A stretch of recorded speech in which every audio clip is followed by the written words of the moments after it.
4.8.3, and what we're going to do is just look at the code. I want to point out that a lot of times when I'm doing coding, it really kind of very repetitive, but I'm really using the simplest structure for Sage. There's other tools you could use within Sage that would actually be more productive, but right now we're just using some simple tools. The tools we're using here is solving an equation and plotting. So I'm going to just type it in reset. Oops. And I always start my session by resetting. I'm going to define a variable x. I know I've said this before, but x in Sage is a default variable, but I like to define it anyway. Solve. And I'm solving an equation. It looks like x squared plus the square root sqrt x minus 2. And double equal sign means an equation. And it looks like 4 plus the square root sqrt of 4 minus 2x. And remember, you got to use a star for the multiplication. And we're going to solve that for x. And let's see what happens.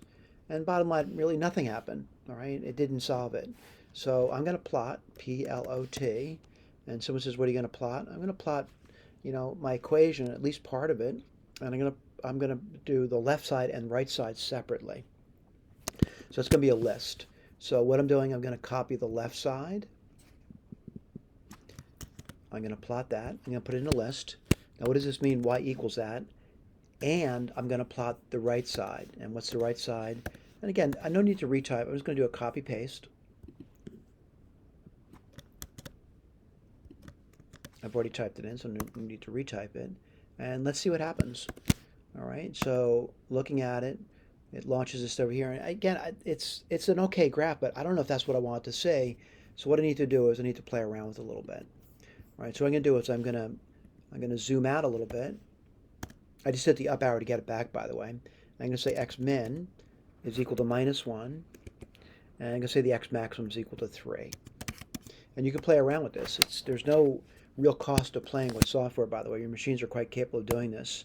So I got a picture now. And someone said, what's that a picture of? There's two curves there. There's a blue curve and a green curve. Now, by the way, there is an artifact here. The artifact is it doesn't look like they're connected. But if they did connect, it appears they would connect somewhere around the number 2. All right? So what you could do is, you could evaluate this thing at 2, both of those functions, by the way, and see what happens. All right? What I want to do is I want to go back to the actual problem. And it's this problem right over here. How many real solutions does the equation have? And the way we did it on the whiteboard, we talked about the domain of these problems over here. And the only number they had in common was 2.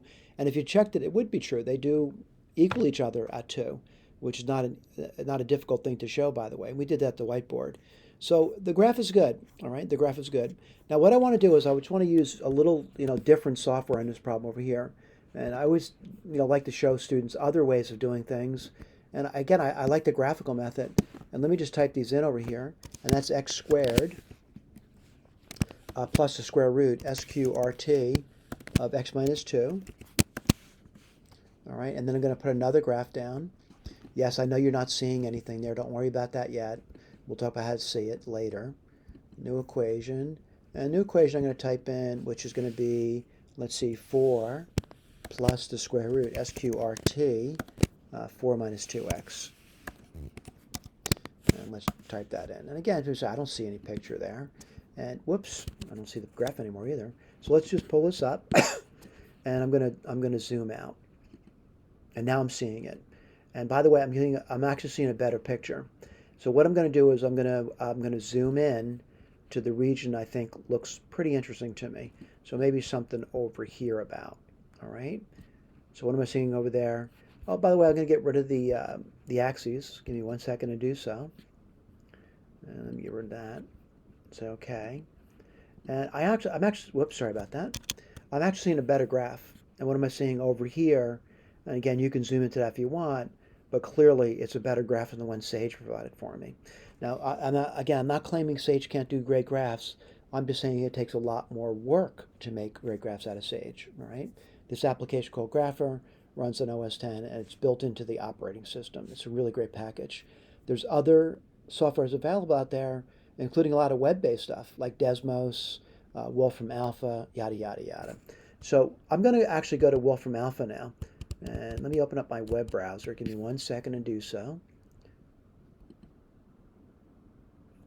and Wolfram Alpha. Oh, you know what? I'm not connected to the internet. Can't do it today. Sorry. We'll do it another day. Thank you. That closes that out. But again, the deal over here was we're trying to learn Sage. Sage is a professional level um, computer algebra system. You definitely want to get your feet wet in this, particularly for those students moving forward in mathematics, in particular applied mathematics. All right, thank you.